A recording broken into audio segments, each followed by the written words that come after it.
Hi, everybody.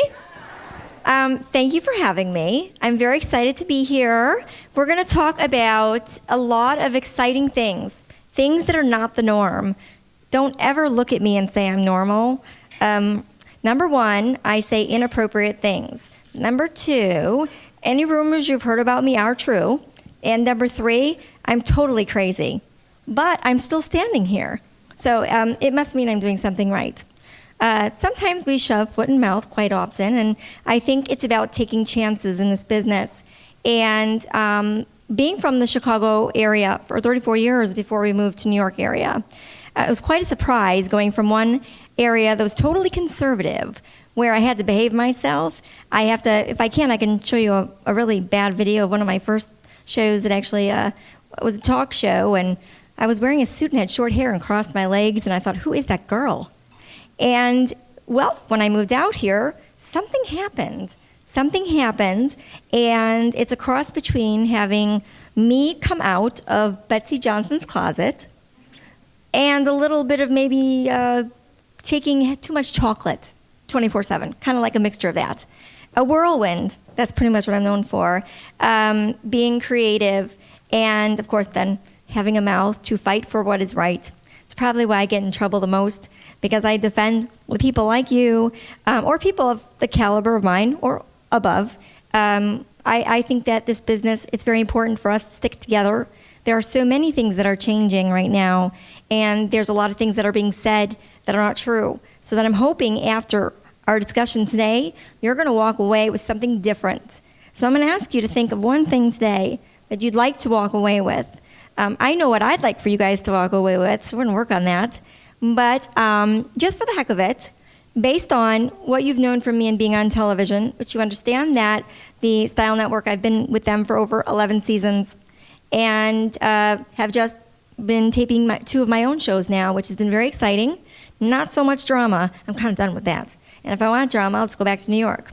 But I think these will be very enjoyable. One of them is searching for the best love stories that you could possibly ever talk about. And the things that these people have gone through to get to where they are is so beyond touching.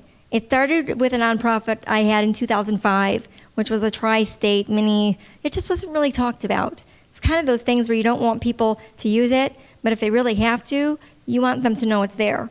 And it's brought me a lot of great joy. Some of you may have heard that I fell ill during and being in this business. It was broadcasted in 150 countries, so I'm sure you all got the chance to see it, especially with their crew outside my hospital. Everybody deserves privacy. I think it may be stronger. The more things that came out of it were positive and taught me a lot of different things about myself and what my purpose was at that point. Went to school to be an elementary education teacher, to teach kindergarten. Well, there are times where I feel like I do teach kindergarten. My staff, between this, she's not playing nice. I told her to call that client. She was a bitch. She said she'd do it. Samantha, it was on the whiteboard. You said I could work that account.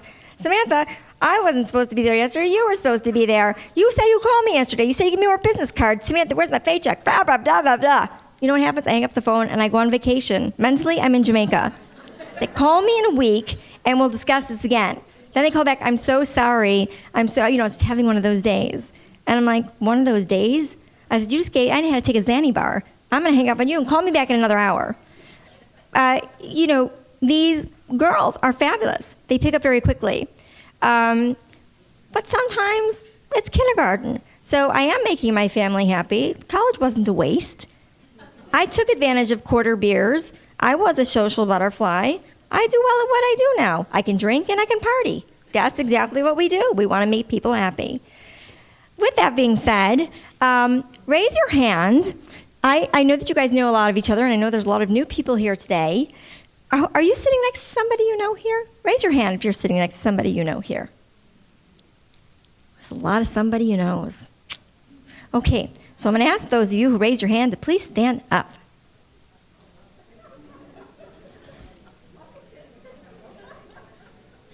Oh, there's lots of you. This is going to be fabulous.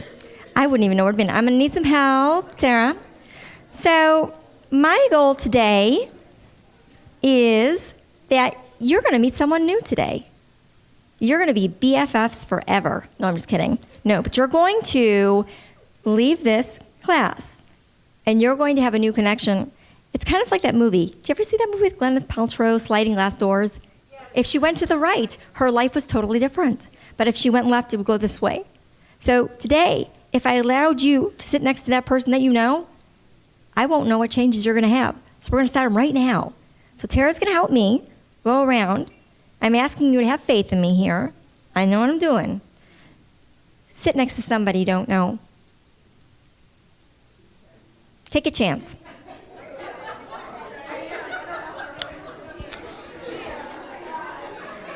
Do you know her? Well, what I need for you to do after you get your chocolate high, sugar high, jelly bean high, is to draw a picture of a pig. Yep. I want you to draw me a picture of a pig. I'm not going to tell you what type of pig. I don't want you to look at your new friend's pig. You make your own pig. Pig. P-I-G. Roll in mud, pig, pig, pig. As you're doing this, I'll tell you a story about a bride I had last year who wanted to get married and roll around in the mud with pigs. That wasn't a joke.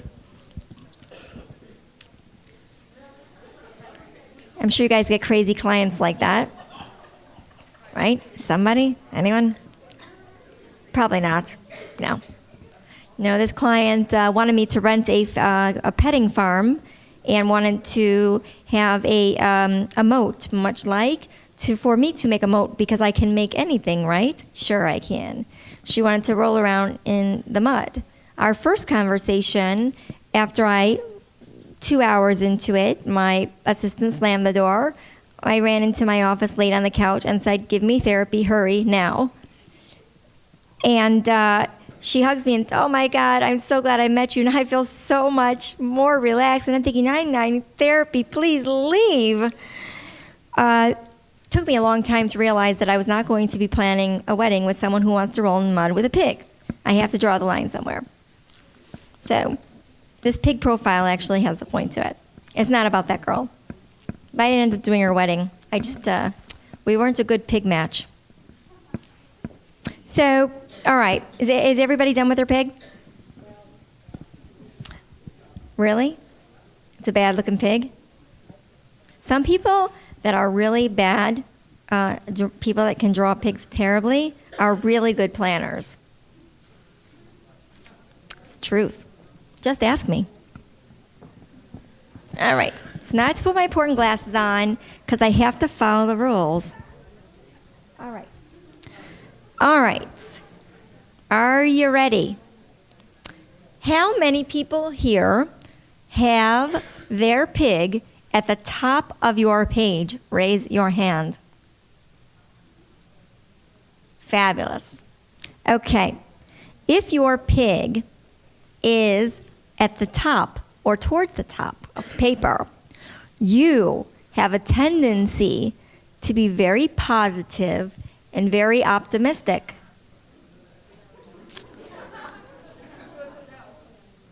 Anybody? Anyone?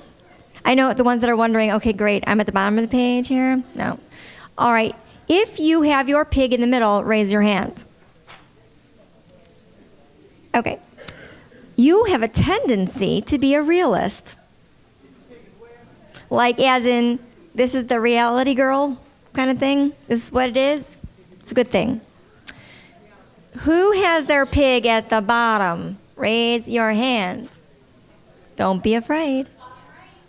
No, bottom. Let me see. Hold on. I would have to say that's a middle. That's a middle pig. Nobody at the bottom? Phew, that's good. Okay. I gotta sit back down now. All right. Well, anyway, if you want to know, it would say that you're pessimistic and maybe prone to behaving negatively. I have to kick you out. All right. Whose pig is facing towards the left? Raise your hand. towards the left. Okay? If your pig's face or body and face are towards the left, you have a tendency to believe in tradition and be friendly. You also may be prone to remembering dates as well. Is that true? Good. Okay. How many have their pig facing the right?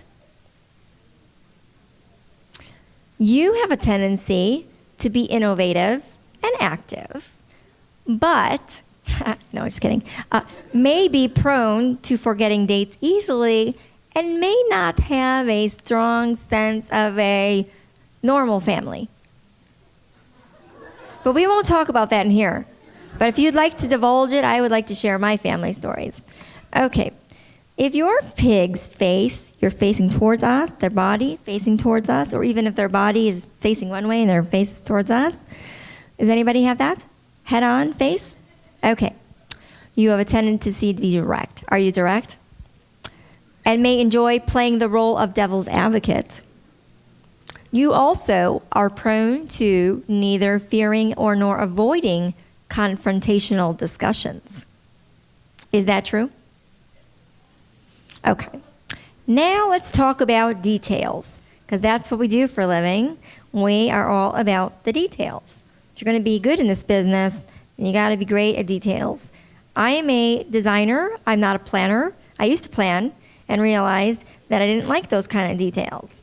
I don't know. Maybe it was the interaction with brides that were overly obsessed with watching me on TV. I don't know.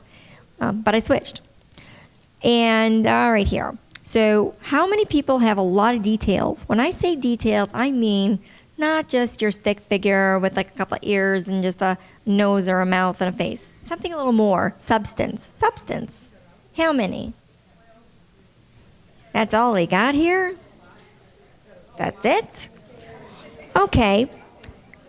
For those who have many details, you have a tendency to be analytical, but also may be prone to being cautious to the point that you struggle with trust at times. There was a hand that came up over here. Is that true? Yes, it is. All right. Now, few details. Who has few details? Probably the majority, right? Few? Because it was either a lot of details or no details, right? Because only a couple people raised their hand here. So you guys have to raise your hand because it has to be that. It has to. All right. You have a tendency to be emotional and focus on the larger picture rather than focusing on details. You also have a tendency to be a great risk taker and may sometimes be prone to reckless and impulsive decisions, foot in mouth, should I say more. That's me. All right. Now let's talk about the pig's body. And I'm going to ask for all these pigs, and I want you to write your name on it. No, I'm just kidding. How many people have less than 4 legs on their pig?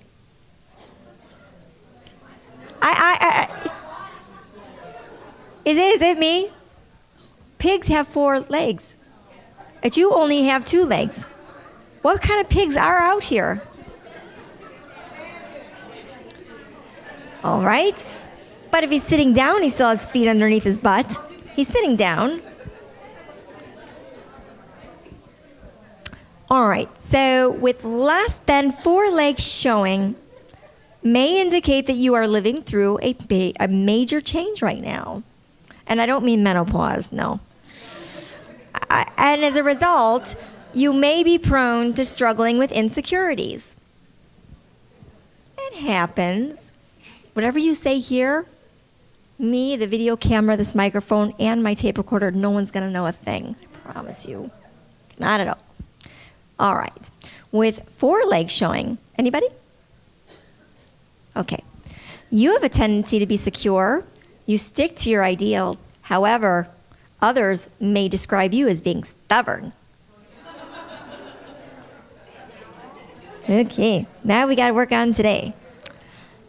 All right, here's the best part. Who has large ears on their pig? That's it? Okay. Those who have large ears on their pig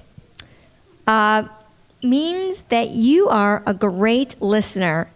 And the bigger your ears are, the better listener you are. So for those of you who have bad ears, get out. No, I'm just kidding. All right. Now, does anybody have a tail? What kind of tail do you have? Squiggly, straight, short? Okay. Now, most of those pigs have that little squirrely thing there. Yeah, huh? Well, if your pig has a long tail, like say if you pulled that little stringy out, do you think it would be a long tail? Could be, possibly? Okay. Well, if your pig happens to have a long tail, that means that the longer the tail is, the more happy you are with your sex life. Is anybody willing to show their pig to me? I knew that one here. I remember that first time I told my doctor, who's 8 going on 45 like her mom. She's the adult and does not understand quite yet that I'm on television. So, of course, we had a lot of arguments. She's in the green room and she says, "You obviously don't like me." I said, "Why is that?" "I wave to you and you don't wave back." I'm like, "Well," Sid said, "you know what? I can't see you." "Yes, you can." "No, Sid, I can't." So we go back and forth with the yes, you can, no, you can't. I'm sure if you have children, you'll know what I'm going through. I'm a late bloomer with children, so I think it's more she's raising me right now. I'm not raising her. Forget it. Well, anyway, the pig joke. She has a pig, loves pigs. She thinks the pigs make us bacon. They get up in the morning, they get to the stove, they take out the refrigerator, and they make us the bacon. And so her pig's name is Bacon. Now, we're Jewish. That's not good. They taped that on one of our shows recently, and I remember sitting there and thinking to myself, I'm going to be canned. I'm going to be the worst Jew in America right now, and they're, whatever. Well, plus my actions on Facebook last night, probably bad too, but oops, okay. We won't talk about that. Anyway, the exercise, moving on, the exercise that I just shared with you is about personality. Our business is so fantastic because it allows for such a wide variety of personalities because we have so many different types of personalities of clients. It may be the groom. You may connect with the groom. It may be the bride. You connect with her. Just because you connect with the bride doesn't mean you're the right person to plan her affair. And I think that that's one thing that a lot of people are mistaken in this business. There's a lot of people in our industry. I respect them highly, and they've come very far. Our thoughts are very different. I think that's what makes us all very different. My opinion about no competition, I don't believe in it. I don't believe that there's a place for that in our vocabulary. I think that we all have something good to bring to the table. I think that you watch someone like myself, you read about us in magazines, you think that it's a good place to be, that you're going to be wealthy. I'm sure that you've heard on Facebook and other places about these people that plan on, getting you a new car in 2 months or you being rich and famous. Well, then someone has my freaking car. That's what I want to know. Where's my car so I can sit by the pool drinking slushies like you promised me? So it doesn't really work that way. And right now, we're kind of in an interesting place in our career because there's a lot of rumors going around about our business tanking less than last year. I'm here to tell you that is incorrect. I can tell you personally, I've been doing this for 22 and a half years. And despite the bad things that have happened in my world, they always say, be careful what you wish for. I didn't wish for this career. I wanted to be a nonprofit. That was my goal. And somehow, somebody wanted me to be here. Someone from China. I have some really great fans in different countries, and it's interesting to learn about them. And I remember I was blogging a while ago, and I haven't been very bad about that. But I said, sometimes I wonder what my purpose in life is in this business. It's either A, to show people what you should never do, one of those, or for me to be a warning to others. And someone wrote this in Chinese language to me. Of course, I'm going crazy trying to find clients. Korean, Samantha, we're Korean, sorry. No. Filipino, nope, sorry, I don't understand. Went to Google, typed it in. Nobody understood that, typed it back to that person, and I didn't know there's a few different languages for Chinese. I tried it with Indian, Google, that doesn't work either. Hindi, they got 13. It took me a year and a half to put together my website with a guy in India who doesn't speak English. And that's on the show too, which I'm sure you'll see. Me yelling at my computer. I don't know what he looks like. I just know I want my website done. And he did it, and he doesn't speak English. So I thought I was being smart that way, but that just tells you there are so many different things that we don't know about. And he tells me after this long, drawn-out paper that I type out all these details that I want on my website. And he writes back 3 single words. I don't understand. And I'm like, we're in trouble, because I don't understand either. But the great thing is that it's a really funky, obnoxious website, which is exactly what I wanted, to be totally obnoxious, because I hate them. I hate websites. I don't believe that people judge you based on that. I just, we didn't have to have them. How else would people see our work? I wish I could just put the work up and not have the name. But I think, again, it has to do with personality. So if you would please show your pigs to me, because I have a little something, something. I have gifts for fine drawing the artist. Here, I want to take a walk around. Have you guys ever taken Myers-Briggs in college? Y'all know about that? You know how they talk about different personality profiles and how we begin to mimic or mirror the people that we work with? And it's a very easy thing to do if you know the 4 types. So in our world, I made something up about 10 years ago, and I've been teaching it since, and it's been working. And it's great because it allows you to be creative. I give you a method to work with, and it doesn't take you really a lot of energy to make a change that can provide you with those things that you may want. Some people want to be published. I can't guarantee people to be published. I would never lie and say I can make you famous. What I can tell you is that with having the right tools and being in the right place and doing the right things, that you can, if that's what you wish for. You can have anything you want at the palm of your hands. So there's 4 categories. The first one I want you to write about is doer. D-O-E-R, doer. The second one is called a thinker. I'm not going to tell me if I talk too fast. The next one is called an actor. And the other one is a friend. Actor, like on television. Actor. Just for the heck of it, does anybody have an idea what I mean by the doer here? Anybody want to volunteer what I might be saying about a doer? Huh. No. Try it. No. Ask away. Yes. Okay. So, what about a thinker?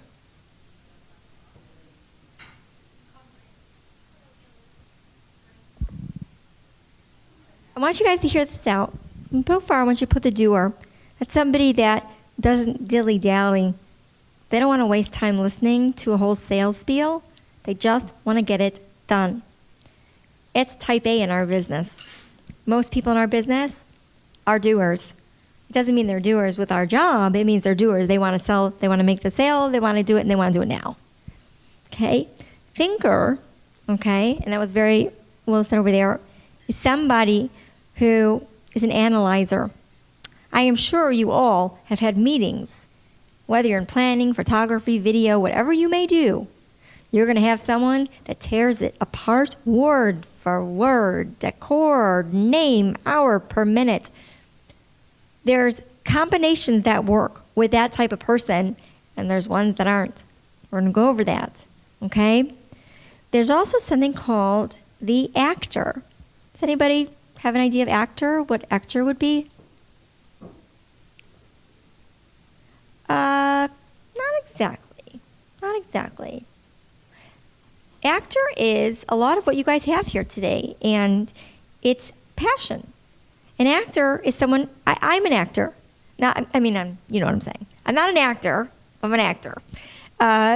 Animated, very excited to talk about things.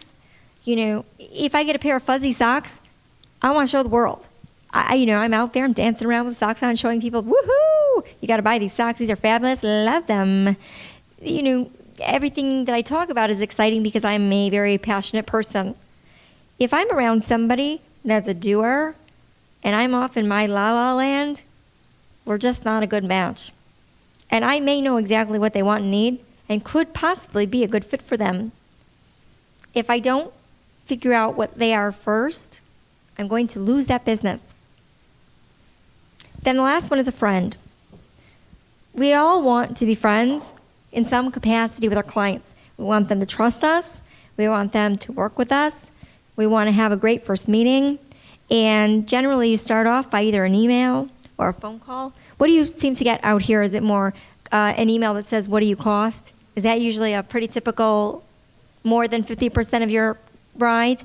And what types of things do you generally say to those people when they email you and ask you for price?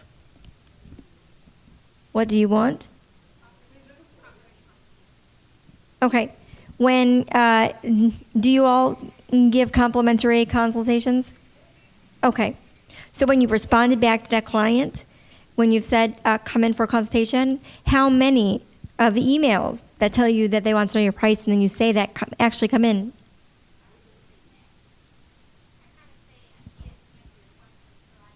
What you want. Right. Okay.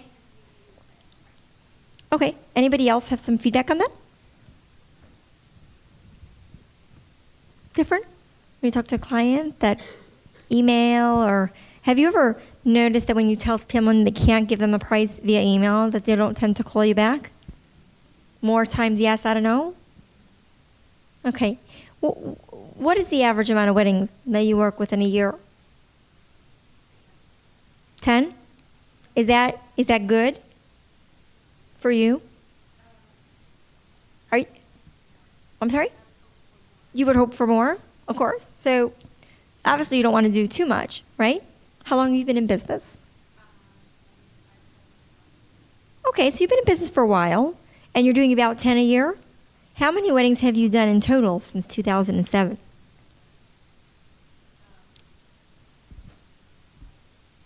30? Okay. So you definitely want to do more. So the average planner, I can separate it because there is a big difference between, you'll hear me kind of go back and forth, so just remember these are two different things. Planner / coordinator / designer, different. Coordinator and planner are very similar. They coordinate, they orchestrate, they put the event together. Designer is also a planner, but on the design side, all the players that need to be in the right place in order for that design to work. The layout of the room, the lighting, the invitations, the favors. That's all under the same scope. A planner, she finds the right vendors to make it work. And that's how it works in our business with those titles. Have you found that, based on the clients that do come in, that when you do meet with them, what is your close ratio with those people that you get in the office and you say, listen, I don't know what you want, so we do offer a free consultation, and they come in. What happens when they arrive at your office? What do you do for them when they come in? What happens at that time? They come in, they sit down. What's next? You ask them about themselves. Okay. Okay. Okay. So I'm going to do something here, not to freak you out, but because I've been doing it a long time, it's only because I know what I'm talking about here, and I'm trying to train you. I envision you as the type of person who is a people pleaser. I envision you that you worry about saying the wrong things, so sometimes you don't know what to say, you don't say anything. So you want them to take over. You don't want them to think you're too pushy. Do you want them to kind of take over the show and kind of point you in the direction that will be best for them? That's what you hope for, at least when you see them. Is that correct? Okay. So a doer, in your case, okay, would be a really bad match if you continue to work that way.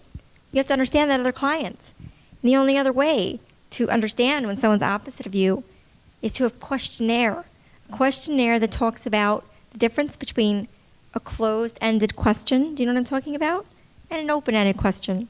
An open-ended question would be something like, can you tell me, why you picked that venue? It's not a yes or no answer they're going to give you. They're going to give us some details. Allow us to get some more details about it. We want to learn. You want to learn about your client? And those are the questions we have to keep asking. Anybody else do those sorts of things that kind of sit back and ask questions to see how much information? What types of questions do you tend to ask? Okay. So inspired by, you mean like celebrities that got married, or? Okay. Do you find that helps you get to understand them better? Close ratio-wise, where are you in that one? 98%? That's good. So in a year, how many weddings do you do in a year? Okay. Okay. About 8 or 10 a year. I don't know what is the going price out here for day of? Is there like an average that you guys know about? Well, it's an 8-hour day. If it's an 8-hour day for day of coordination, you're not going to just show up on the day, right? Okay. And do you get much resistance? I mean, do you all tend to kind of stay in the same area as everybody else, or do you do it based on your longevity in the business? Okay. Oh, talk louder. It's helpful when you ask other people because they know these things. What George said about longevity in the business and how. Pricing? 3,500. Is that generally what you? Yeah. Okay. Okay. So I'm not I don't know everybody yet here, so I'm trying to. This is my first time meeting everybody. Photographer. Okay, so that's a little different. How about planning? Anybody offer something comparable? Okay. 1,800, and that's for about 50 hours of work. Do you ever hear of Time Doctor? Do you guys ever hear of that here? You should look into it. TimeDoctor.com. It allows you to. It's a system online that allows you to kind of show how much should be dedicated for each area when you're working with a client. But the first thing you need to master before working with clients in general, there's a couple things. And there are some people who disagree with this, but I will tell you, more people agree than disagree. You got to go with the heavier side. And that is getting to know your client. So as I get to know all of you here, it's easy for me to watch you and to see the things you've done with the big personality, and just the short amount of time that I've spoken with you, I could pretty much peg how you will lose a sale. That's what I used to do in the professional beauty business before I got into this business. I did events for people had hair out to here and eye makeup and clothing and crazy stuff that came from Paris, and it was a very high energy, a lot of type A people, and a very hard business to be heard unless you had a really big mouth, because it's just everybody wants to be in charge. Everybody's idea is right. And that's not necessarily true, but it does help to, come forward with what you believe in. I think it's the most important thing. Time Doctor, though, you definitely look into that. So I want to give you a few examples here of what it means for, let's just say for poops and giggles here, a friend and let's say a friend and an actor. Do you think that those two combinations would make a good match? Why?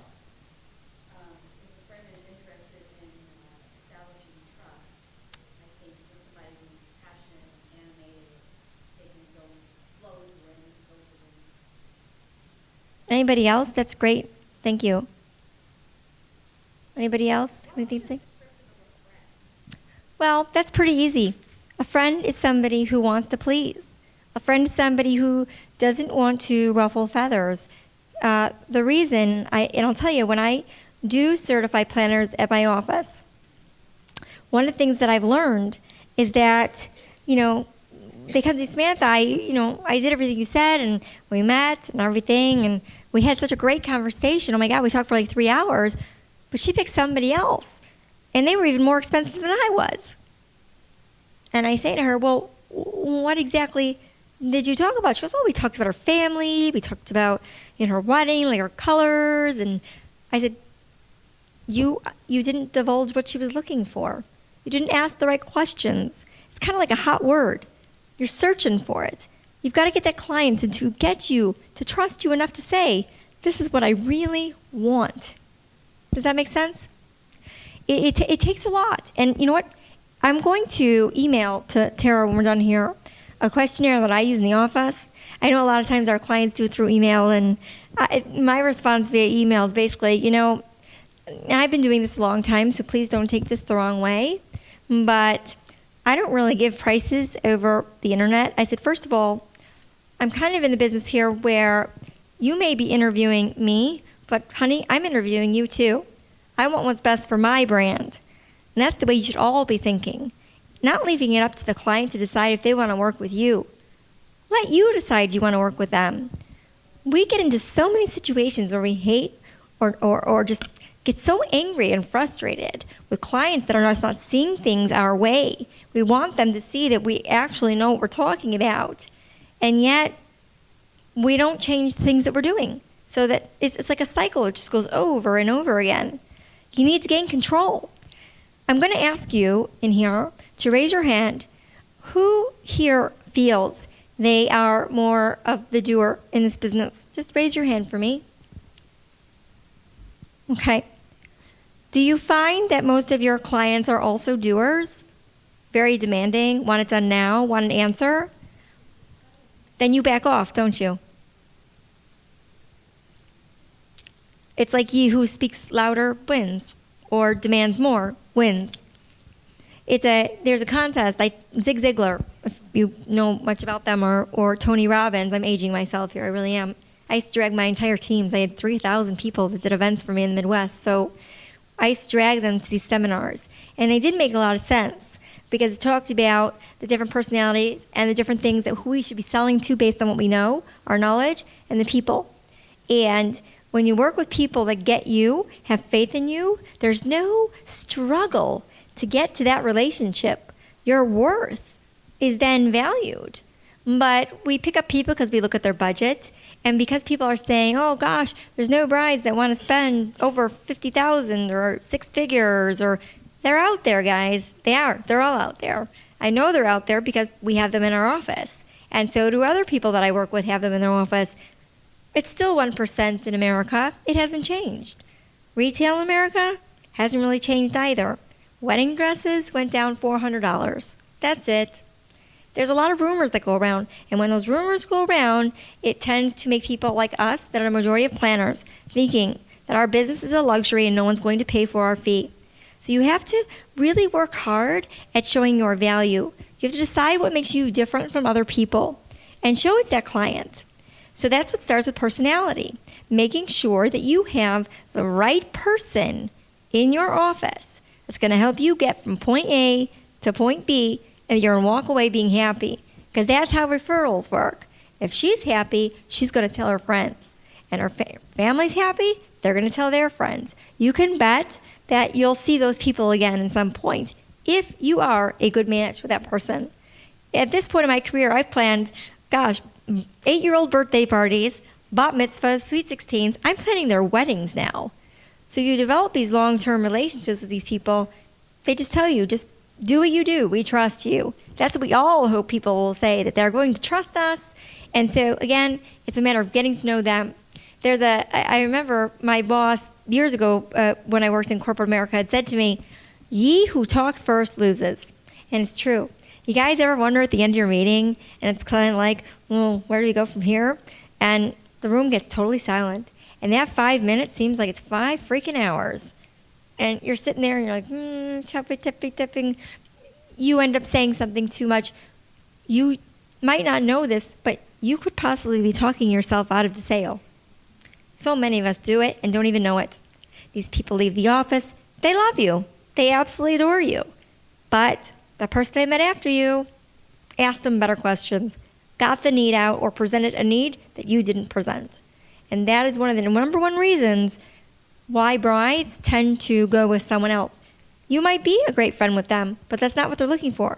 They don't want to pay $4,000 or $5,000, $6,000, $10,000 for somebody to be their best friend. They want someone to make them a magnificent wedding. That's what they want.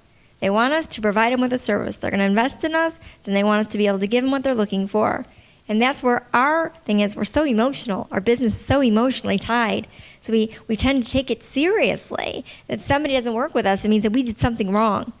No, you just didn't answer the need. And there's very simple ways of going about that. So I just want you to write this all down. Just pay attention to those personality types. A little bit later, I'll play around with you a little bit.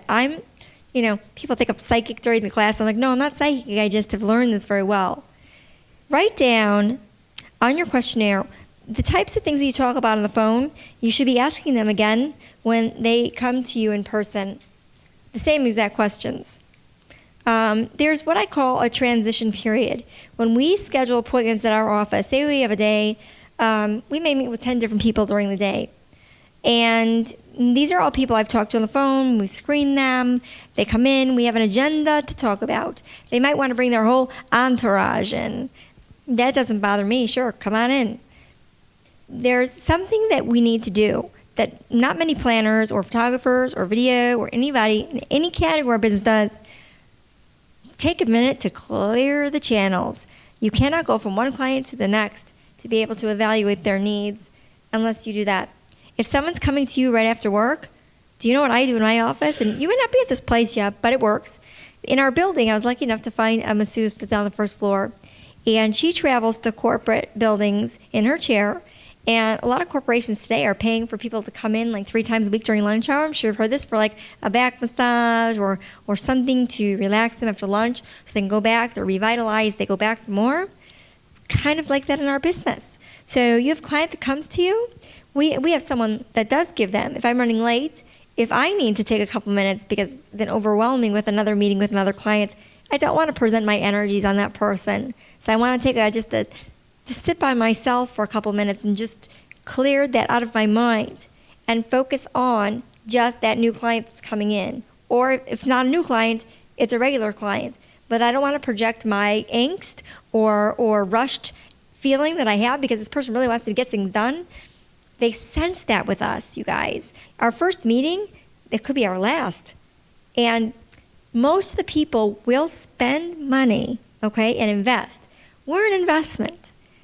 Planners are not a necessity. We're a luxury investment. That's what we are. We do things that are a lot better sometimes than some of the people who are in venues. Granted, true. We do their job half the time. But they need people like us in certain circumstances. They don't have somebody there that's a maitre d' that's going to cater to their every whim. So we become very valuable at that point. But these are things we should be talking about and asking them, what is it? What are your expectations from someone like myself? What do you really want from this? What do you want me to do for you on that day? What would make you feel comfortable? Is someone there? What does that look like? Show me, Mr. Customer. What does that look like? Show me. Let them talk. Let them tell you what they want. You don't have to make suggestions. They will tell you. That 15 minutes for me when I give them, we also give wine sometimes. Yeah. I don't get them totally drunk there, but we really want them to relax, especially if it's a new bride coming from work and we know she's already flustered because her wedding's, 2 years away and she's got to get on planning now because if she doesn't, it's going to be over tomorrow. I'm a doer, but not in a sense where, I'm going to do everything today. I'm more the anal person. There has to be a plan. Here's A, here's B, here's C. No. Don't take number 3 on A and put it up to number 1. No, it has to go like that. If someone cleans my house, raise your hand. If somebody cleans my house, and right now, by the way, I'm paying someone to clean worse than I clean. So you got to understand that frustrates me.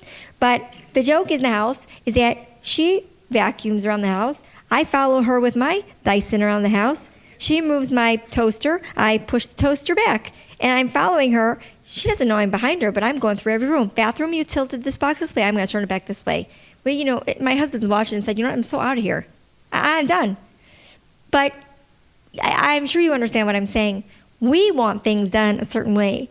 but, we're paying her. She should be doing things the way we want them to be done, right? She should be doing things the way we want to be done. We're paying her money. Not. So what does that leave us to do? Well, I can go through another trouble, and maybe I'll find somebody who cleans great for a couple more weeks and then screws up again. But it's still not answering what I'm looking for. It's really just a Band-Aid. So I'm telling you something that is a proven theory. It's been taught by some of the best sales individuals in the United States today.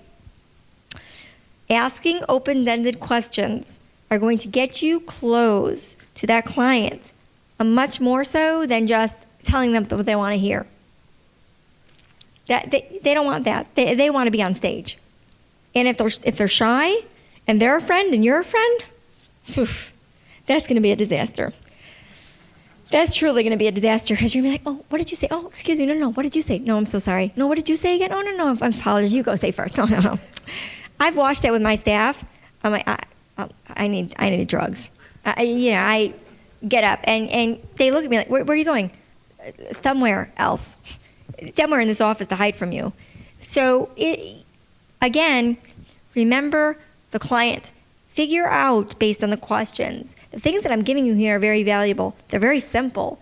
And I'm only telling you this because I'm going to bring you up on stage in a little while. I'm going to pick some of you guys, and I'm going to play with you and have your peers vote and see if you actually should make that sale.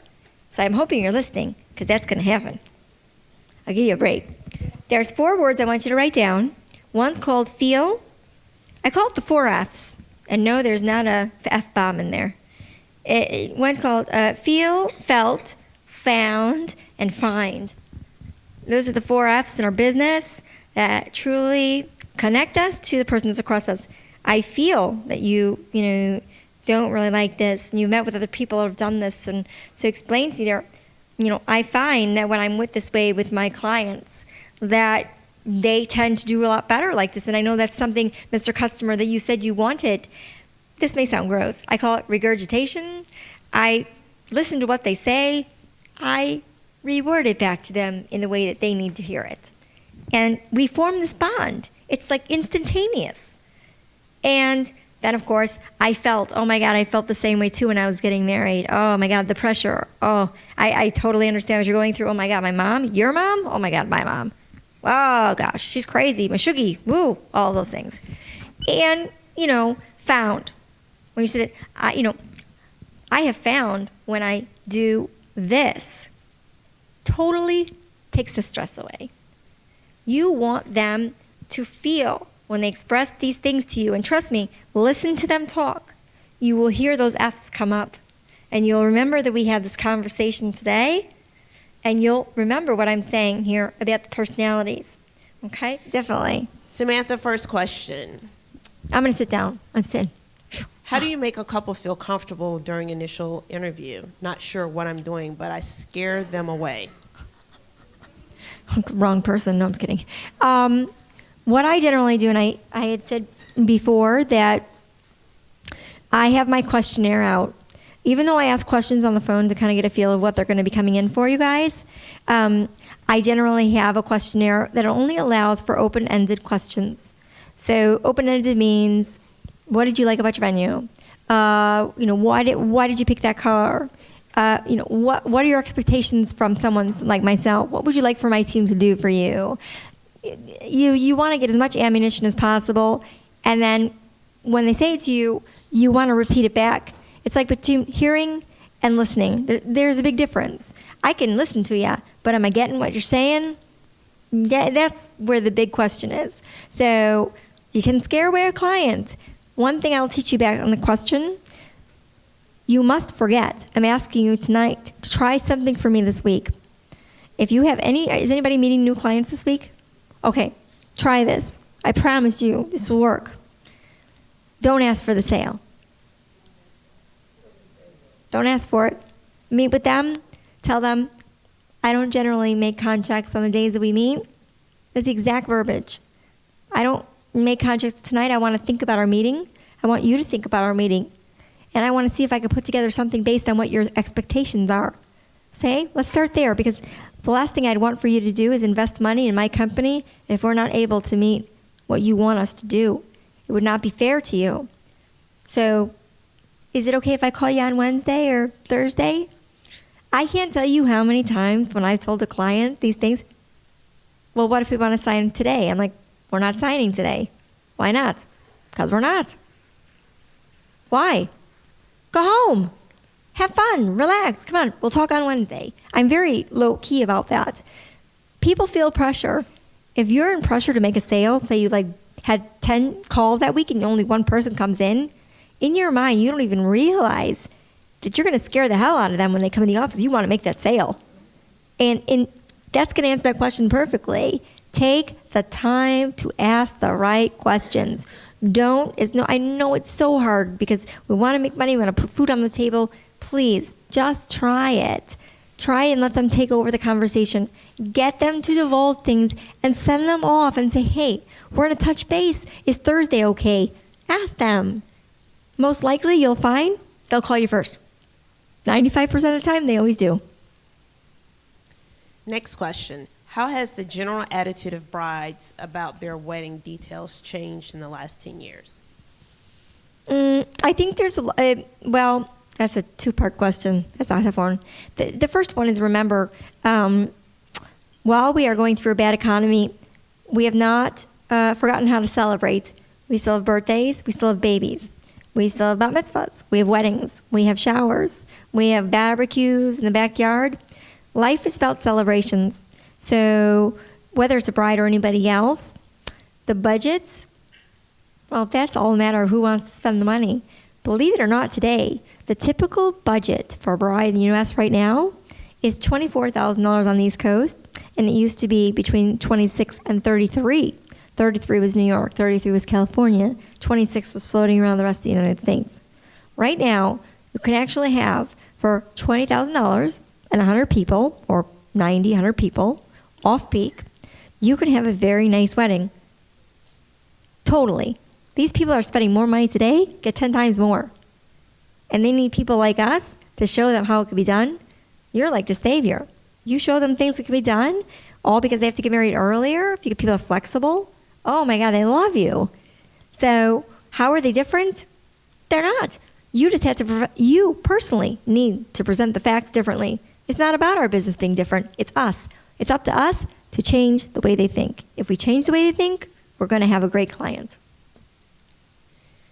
What are high-end clients looking for in a wedding photographer?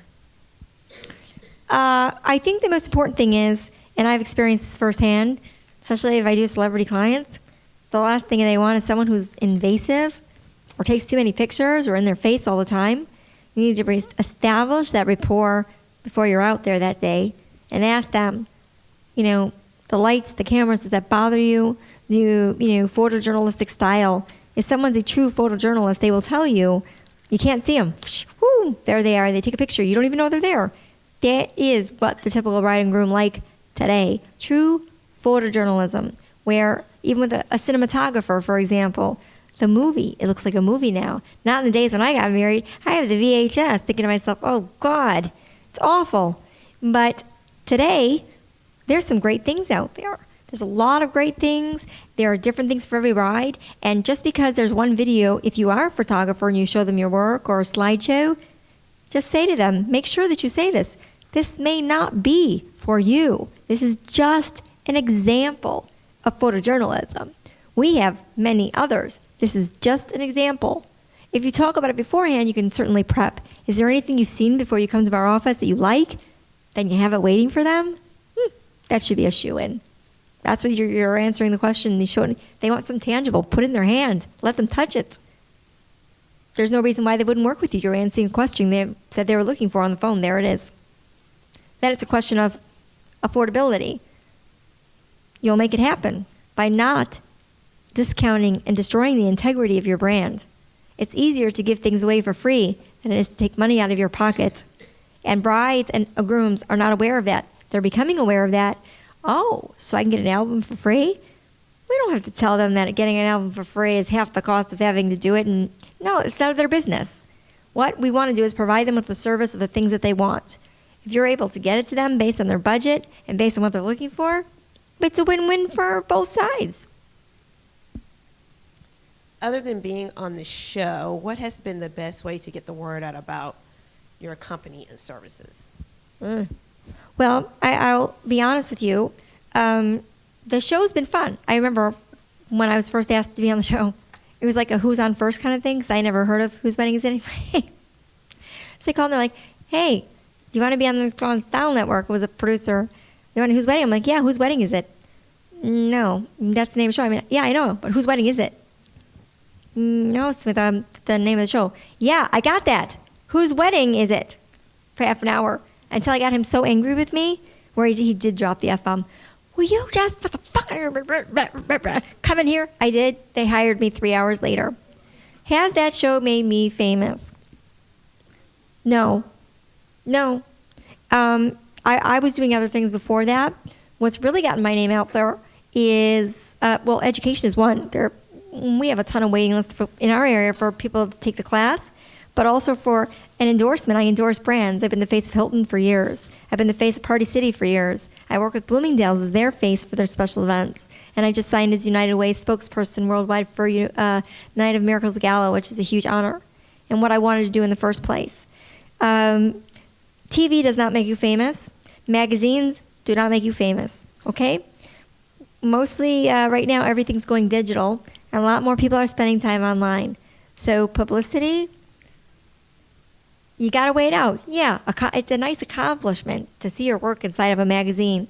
But where that business is going, let me be very honest with you. I'm part of these groups that are for the kind of the forbidden fruit. Unfortunately, there are people that have been doing it for, I've been a contributing editor for Bridal Guide online for 8 years now, and things are changing. I'm sure you've watched. There's a lot of magazines that have gone out of business, and a lot of rumors that are around why they're going out of business. A lot of what you're hearing is true. It's not a lie. There are some bad things that are happening with the magazine world and so forth, but there are ways that we can make it different.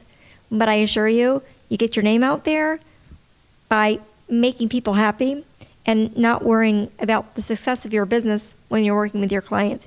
Worry about the success of their event. Forget about your business for that time period and focus on what great things you're going to be doing for somebody else. That's so hard today because we both want to make money and put food on the table and make them happy and all those things at the same time. Our clients do pick up on that, you guys. If it's a first time, they see the desperation. I know it because in my class where I certify planners, I have 12 brides that come in. 12 brides that interview. Each student that's graduating meets with 3 brides, okay?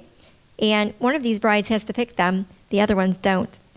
I get brutal honesty when I ask why they didn't choose it. They don't have to write their name on it. They'll say, you know what? All she did was look at her watch. She didn't care about herself. She didn't even ask me what I wanted to hear. I sit down with that person for my class, and I'm like, listen, this person really liked you, but these two, they had some pretty valid information here. You should learn it and understand it so you pay attention for the next time. You don't really get advice like that much often. Our clients aren't going to tell you, the reason we didn't do business with you is because you didn't answer that question. But I will tell you, staying out there, being involved in the community, that's a good thing. That's a really good thing. Nonprofit for me is what got me started, to be honest. St. Hubert's, of all places, I made these vases that look like dogs and pearl necklaces. Don't ask. And everyone dressed up in couture gowns, including their pets. Took their dog to dinner, like a black tie event. But they did double what they were asking for in charity. I threw it out there. They took a chance on me. I was nobody when I came in there. And I began to become a known figure doing for the good of good. So I think if you're going to be big in this business, you got to earn respect somehow. I think charity right now is, gosh, it's everywhere. There's so many things we could be doing to help other people. People respect that, especially people that have been doing this for a long time. They'll look at you and say, you know what, a person really does care about this business and the nature of people and where it's going. They want to get to know you. I always say, don't worry about yourself. Focus on the business first. You need a new vendor? Let them tell you about themselves. Don't talk about yourself. Let them begin to ask you. It's all about gaining trust. When you gain trust like a venue here, different places, when you don't focus on yourself making money and all of a sudden, hey, we should do business together. No. Let them develop that conversation. Let them want to do business with you. I assure you it'll happen. It's just maybe not as quickly as you would like. It's all about being patient, that personality profile, and who is that person? That a doer? Are you a doer, and is she an actor or a friend? You need to slow down a little bit there. Pay attention to the signals that they give you. You'll find you'll have better luck with getting more of a name for yourself. Maybe not in print right away, but shortly after. How are people using Pinterest in their business? Oh gosh, Pinterest. Oh, God. That topic's been beat up in our groups. There's a lot of controversy going on. I'm going to be honest with you. I wouldn't do it. I don't really want someone taking my work and getting credit for it.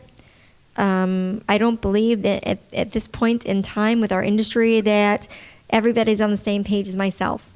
I think I like to look at my group of vendors when we do an event as partners. Not everybody thinks that way.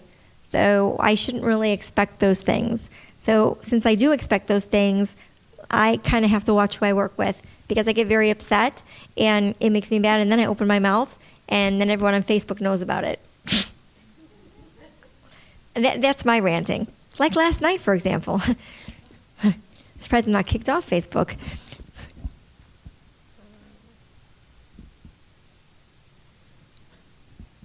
You kind of elaborate on this a little bit about closing the sale. This person asked, what should I do when the sale doesn't close? I think that does go back to what I'm saying. The most important thing and the best thing that you could do for your business is not to focus on closing the sale that day. There should be no conversations of closing any sale that day.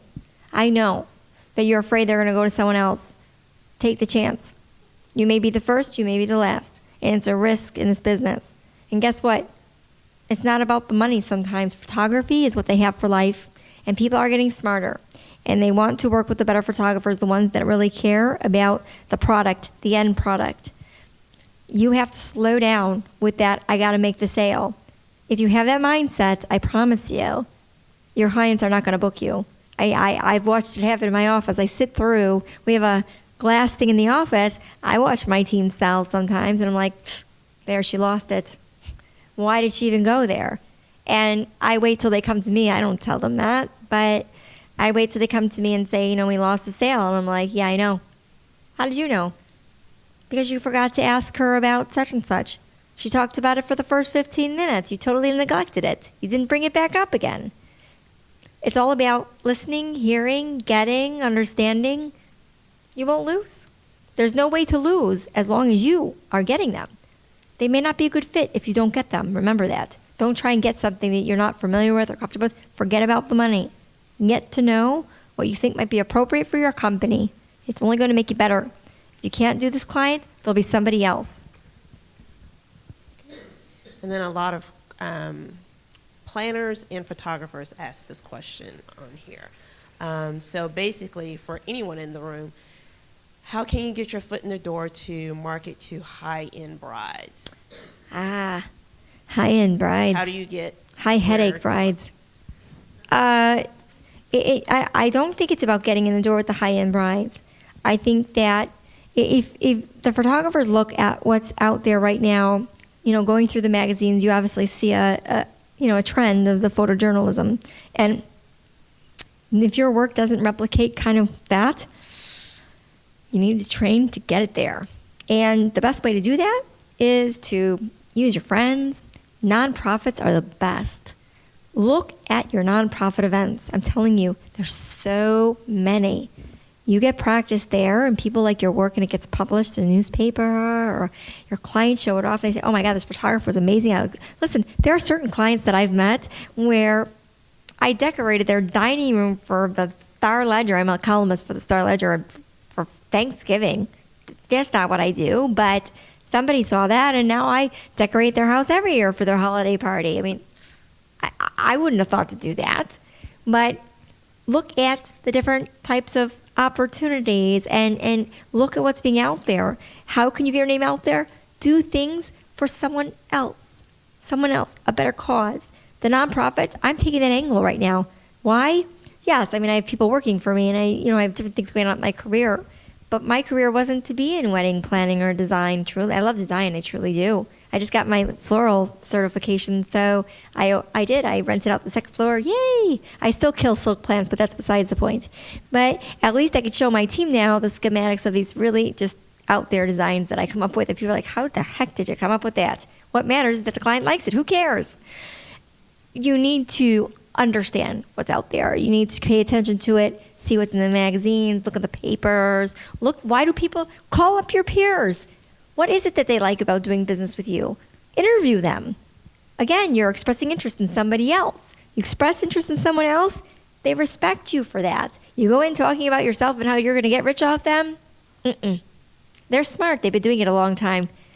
I have this conversation all the time when we go to our different meetings. So they're like, if one more person calls me up and asks me if they can mentor with me, that's one thing I've heard they can't stand more than anything. So I always try to tell new people that are up and coming, you don't ask that question.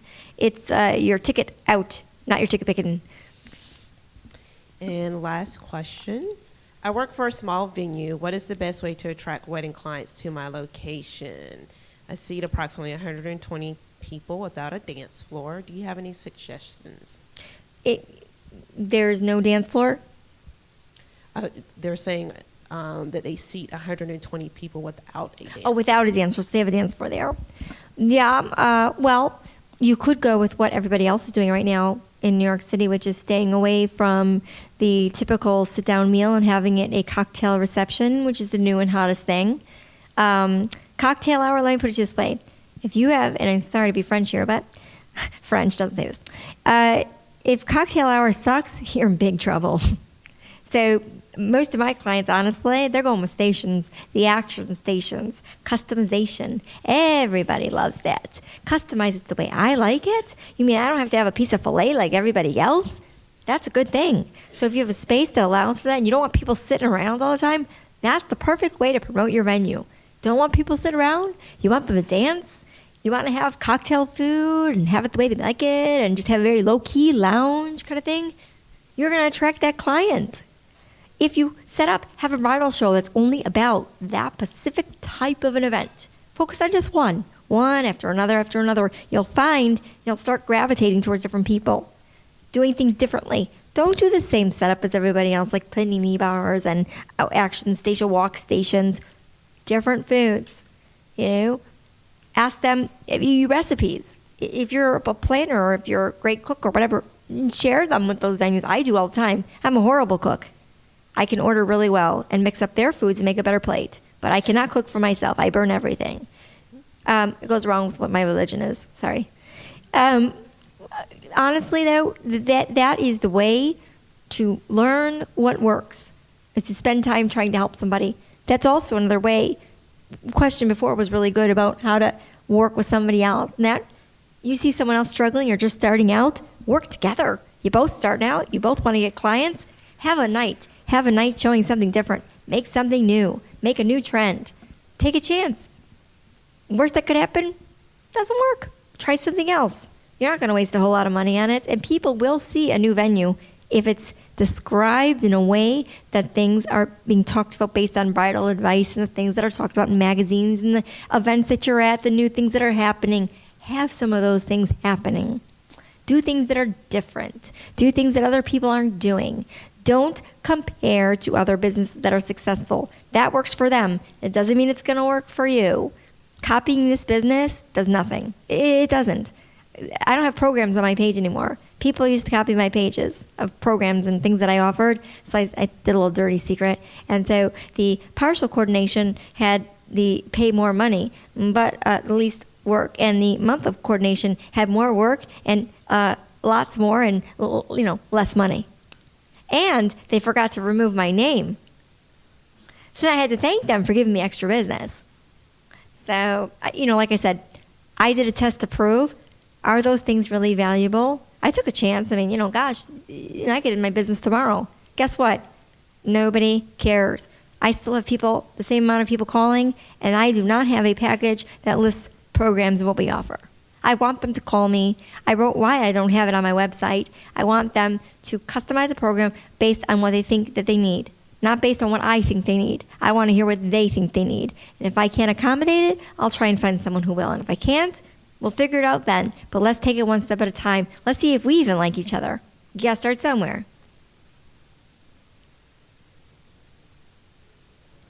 Does anyone have any questions from the floor?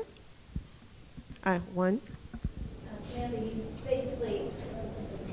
basically talked to planners and photographers. There are officiants. I'm a wedding officiant. Do you have any information to pass along to us? Yeah, I do actually. It was funny. Last night on Facebook, I don't know if you know Mitchell Magid. He's all over the place. He's an officiant. I think like New York, New Jersey. He knows a lot of people out this way. But he's a jokester, so he's asking, oh, it's our business. We were joking. I said, well, he's comical. He's fun. And he learned once he started kind of moving away from the other groups of officiants, he started getting more business because he was going after specific things that were new and different. So the non-denominational, what he would do is focus on Mitchell is Jewish, so he does non-denominational, but he did start focusing on the temples and advertising in places like that. If somebody were of the Catholic faith and did, go through a ministries program or reverend and so forth. I went through a year program. I am a Reverend Samantha. I've hired more of a celebrity to marry people, and I say really off-the-wall crap, but that's what they want me to say anyway. So I'm like, you sure you want to marry this guy? This guy doesn't look anything like he did in the picture. But, but that's what they want. They want people to have a good time. So it might not be bad for you to even put together a mock. Have you ever done that? A mock wedding? Has anyone ever done that? They have fam trips that you go on where, I remember when I was announced for Party City last year as their spokesperson, we flew everybody to the Bahamas. And I had a welcome party when they came. And then afterwards, of course, they, had a shower. And then we had a beach ceremony. It was fall, not real. And then, of course, the reception, bachelorette party. If you go on YouTube and just do Samantha Goldberg, Party City, or whatever, there's my partials on there. But we had something for everybody. Even the officiant portion of it is on there to kind of show the mock of what it is. What do you want to specialize in is more the question. Because there's so many things you can do. What is your favorite person or type of person to marry? Have you picked that out yet? Think about it. If you had your choice of working with a specific type of client, what does that client look like? Do you know that yet? I've been in the business 20 years. Yeah. And, my clients are young enough to be my children. And so they come, with such fascinating stories and lives and experiences and vocations that I'm awed by all of them. Isn't it? It does. It makes your mouth say, whoa. How have you ever had someone that turned you down? Have you ever gotten an answer why they don't work with you any longer, or why they might have thought you weren't a good fit? You've closed pretty much who you've worked with? I closed probably 97, 98%. But, I had somebody recently say, you're great, and, anybody getting married will refer you, but we decided to go with someone else. And did you ask why? No. Why? Fear. But I also know that... You're honest. Yeah, I also know that people sometimes are looking for someone more traditional, that being a man. Because if their families are paying part of or covering all of it, and, unfortunately, there are still people who believe Right. that men are the only ones that are qualified. When you, just for example, about that client who maybe said that they loved you and whatever, how did you not know that from the beginning? Was that not like a thing that you just didn't cover for some reason? Just didn't go there? I mean, if I'm sitting across from Right. you obviously can tell that, A, I'm a female. Right. You pretty much guess my age, and I'm a woman of color. Right. So, But they wouldn't come to you based on, I'm sure they looked at the website. Right. They saw what you look like. Right. So we can't use any of those things. So if they do look at the traditional men, if that's the way they were thinking from the first place, they wouldn't have come to you in the first place. They would have been, you're not a man. We can't use that excuse for you. They knew that you weren't. I don't know. Well, but why would they come? Think about it. Why would they come to you? You're a woman. I've had couples say, And that's okay. my parents really wanted. But they're honest. Right. And at least you find out why. And that was part of your question. what I'm saying is, if people are coming to you, there is a gray line there. You do understand that. Even though they're saying to you they'd rather have a man, they wouldn't be discussing it with you, visiting with you, or having any communication any further than that first call, or even a call at all, if you weren't going to be some kind of a fit. They obviously like something about you. They wouldn't have called you if they didn't. And I know what it's like to be scared. Take a chance and ask. Maybe don't do it the way I would do it, of course. I mean, I always ask, why? You know, I'm like, why? I'm so good. No, I do it when I'm joking, but it gets them to break the ice. Sometimes I'm a jokester in my business because I'm just as nervous sometimes too. If I have a client that's spending $1 million on their wedding, you gotta understand for me, do every client I have will spend $1 million? No, not every single client. But when they come in there, some of their families are so down to earth. If they deal with one more sticky, snubbed up person, they're gonna scream. I wouldn't know that. So of course, I have to figure that out in the first 5 minutes. I'm sitting there with the whole entourage of family. So it's learning that personality they went through. Decide on the phone, ask questions when they get there. You can tell by body language how comfortable they are with you. I always say the best way to lower someone's comfort level is to have them fill out another questionnaire. You leave the room. You're already preparing in your mind before they come to you. I'm going to get them. I'm going to close that sale. Everybody thinks that way. Give them that paper. Ask them if they'd like a beverage, and give them a couple minutes. Let them breathe. Let them breathe. Come in, happy, sit down. Oh my gosh, it's so nice to meet you. Let me look at this over. Okay, so we talked on the phone. So tell me a little bit more about whatever is on there. What would you want from someone like myself? How would I fit into this equation here? They will tell you. It's a very honest answer, and it's a very easy answer to work with you on. But ask that. Take a step back. Don't worry about the clothes. Just ask them, how does my company fit in? Why did you think that? Why did you call our company? Why? What was it about our company that you liked? Even if they don't use you, at least you'll know what they liked about you, and that's better than nothing. It'll at least allow you to walk away and not have any doubts about something about you personally. It isn't usually about someone personally. It's more so you're not divulging something. That's why you gotta ask those questions. It's a question about a question about the question. And having the same questionnaire, they don't remember speaking to you on the phone on half the questions you haven't filled out anyway. I get more information on my questionnaire when I give them 15 minutes to fill it out than I do on the phone. No, it's almost 100% of the time. I learn so much based on a piece of paper. I have them fill it out. It lowers their wall, too, if you kind of give them that time alone. It shows that you're not in a hurry to sit down and sell. Our business is, again, emotional, so we have to be at that level. Be calm, don't rush them, and say, why don't you go home and think about it? I'll kind of take a look at my notes. How does Thursday look? Let's touch base on Thursday and just kind of see where your mind is. That. We'll take it from there. Okay? Great. Love you. Have a great day. That is the best way to kind of conquer that. You might decide they're not the right for you. Let you make that decision, not them. If you've been in this business that long, you should be making that decision. I never leave it up to the client. It's my company. I should be the one that decides who I'm going to work with, not you. So I think that you all deserve to work with the people that make you happy and successful. And if you're working with just anybody to make sure you keep your doors open, you're not going to be in this business very much longer, and you're not going to be happy. If you work with people that make you look better, you're going to be successful. It'll eventually grow to that point. It's patience. Does that help? I have some extra little prizes. Is there more questions? No, that's. Can I do my last and prizes? We're out of time. Oh, I'm sorry. You have a question? Okay.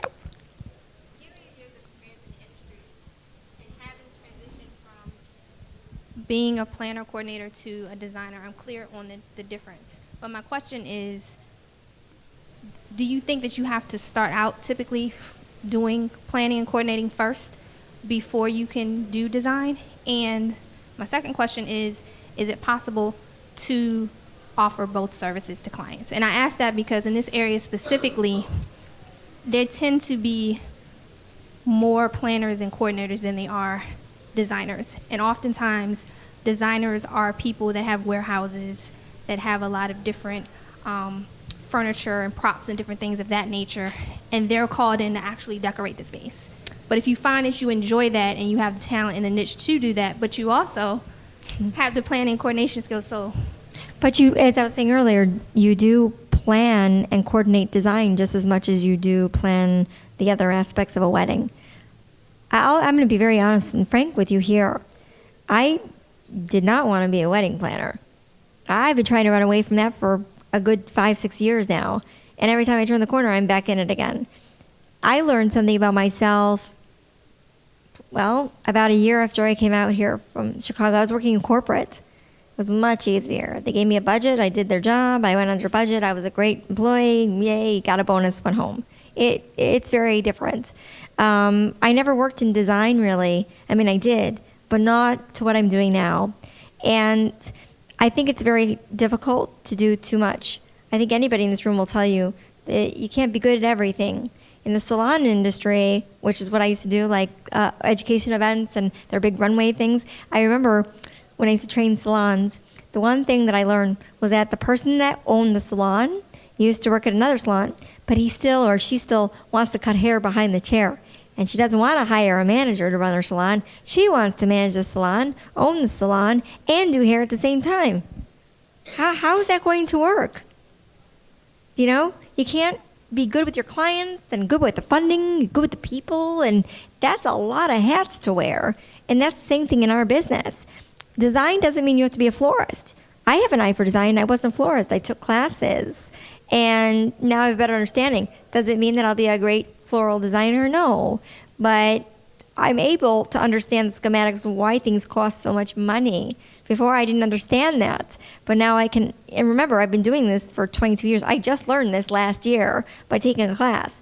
Now I can tell my clients, do you know how long this takes to put together? Because I had to do it. And I think they gain a better appreciation. But if you are interested in designing, I will tell you one thing. Nobody in my office will touch it. None of my girls. I have 2 men, and nobody. Nobody will want, they don't want it at all. They're like, oh my God, no thank you. They're like, we watch you. You're a mess. You know, if you're working with a large budget, someone's spending $500,000 on flowers, which I've had, and they have a look on their face like this at first. I feel like I just killed somebody's firstborn. Seriously. I had a wedding last year where I thought I was going to pass out. That kind of money on a wedding, $500,000 on flowers. Flowers. Forget the venue. Flowers.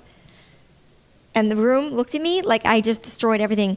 And then he said, oh my, I've been coming here since I was 5 years old. What did you do to this place? I was still ready to drop until he said, this is unbelievable. Then it lowered down, scared me. I couldn't eat that whole night. Even though he said it was great, I loved it. Oh, that destroyed it for me. I don't like being in that position. I like the challenge, but it is very scary at times. You know, you want to be able to please everyone. It all has to do with the invitations, the place cards, the layout of the room, the charging, all those things. I do. Right. When I say do both, I mean you're doing the planning and coordinating. You're not making invitations. You're not making. I am. But you are creating the whole atmosphere of the space. You're transforming it into whatever Yes. you want. Like a vanilla box turning into anything. Right. So from that standpoint, you're doing more than just planning and coordinating. If you are doing that atmosphere. But they're two different types. You can plan from a design standpoint. It's equally the same amount of work as planning without the design. Then you have a florist who's doing that portion. And you're still in charge of planning the rest. So my side is taking all the aspects aesthetically. That's planning. That's planning on the design side. And there's something totally, music has nothing to do with my design. Finding the right band or DJ? Mm-mm. Lighting, color washing, perhaps? Yes. Lounge areas? Yeah. Flowers? Yeah. Strolling musicians, juggling acrobats, Frank Sinatra people? No. You know what I'm saying? Like, those things just aren't. All I really do is tell you that this green over here looks really great with this pink, and let me tie it with a little bit of yellow or something. You know, that's where I come in. I have found I'm better off on that side of the business. I'm definitely an actor based on those 4 profiles. I'm not a friend, not at all. I'm a doer and I'm an actor. I want to show you what I got, and let's get it done right now. And I have to control myself. You know, I'm telling you here to control yourself, I do. I know I'm going to get that sale. I know that I'm comfortable going to get that sale, but I have to cool it down. I could scare them away. I get so excited, I'd scare anybody away. But that's kind of a thing you have to train yourself. You could take a million classes on it until you get to that point yourself where you're like, you know what? I have to try one area and I have to excel in it. Decide later if you want to go on the other side. But you got to start somewhere. So if you like this one side first, you really want to get into design, then you got to start focusing on areas to get you into design, to gradually move you over. It's not something that happens overnight. I mean, we've done over 1,500 weddings. That's not including anything else. And, honestly, I don't think I'd ever go back to just planning. I didn't like it. It's a little too structured. I guess that's the best way for me to describe it. Does that help, Glibke? Okay. Well, thank you. The last picking the things here, we have to give them away. Okay. It's a have to, must have. Well, let me give you this, and then we'll do the prizes, because I think some people have to go here. Thank you all for hanging in with us tonight, and I want to present Samantha with this certificate of appreciation for coming down and speaking to us. Thank you. And it says, to Samantha Goldberg, in recognition of your insightful and relevant presentation to the members and friends of the Association of Wedding Professionals of Greater Washington, D.C., thank you for your commitment to the wedding industry and to the professional development of your colleagues. Thank you.